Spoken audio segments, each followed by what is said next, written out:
Morning.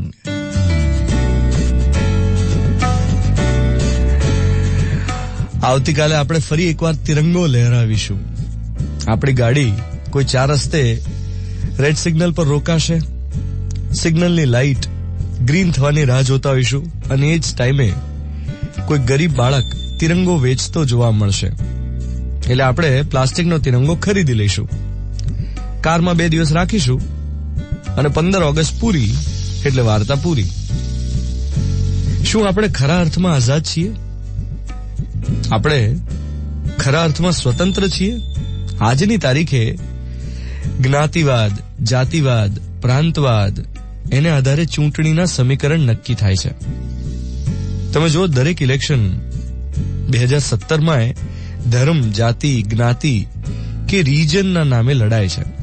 તો શું આપણે આઝાદ છીએ? સ્ત્રીઓએ હજુ પણ સમાનતા માટે લડવું પડે છે.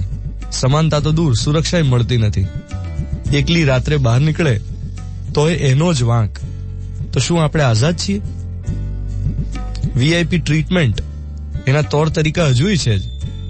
લાલ બત્તી એ કાર પરથી જતી રહી પણ મગજમાં તો છે જ. એટલે કે આપણે ખરા અર્થમાં આઝાદ છીએ ખરા? જો આપણો ઓપિનિયન આપણે ટીવી ચેનલ, ન્યૂઝ ચેનલ જોઈને નક્કી કરતા હોઈએ અને ન્યૂઝ વાળા એ પોતાના ભાવ પ્રમાણે, કિંમત પ્રમાણે ઓપિનિયન નક્કી કરી આપતા હોય તો શું આપણે આઝાદ છીએ? હજી એ ભારતમાં ભૂત ચોટલી કાપી જાય છે. બોલો. છેલ્લા કેટલાય દિવસથી આ ચર્ચા ચાલે છે કે ખરેખર કોઈ ભૂત આવીને ચોટલી કાપી જાય છે કે નહીં. તો શું ખરેખર આપણે આઝાદ છીએ? એક સમયે ગાંધીજી જેની સામે લડવાનું આપણને કહેતા હતા એ બધું હજી છે જ. જો અનટચેબિલિટી હજી છે, અસ્પૃશ્યતા હજી છે જ, જ્ઞાતિવાદ, જાતિવાદ બધું હજી છે, ઉપભોક્તાવાદ એ પણ હજી છે, અંધશ્રદ્ધા એ પણ હજી એવી ને એવી જ છે, અકબંધ. તો શું આપણે ખરેખર આઝાદ છીએ?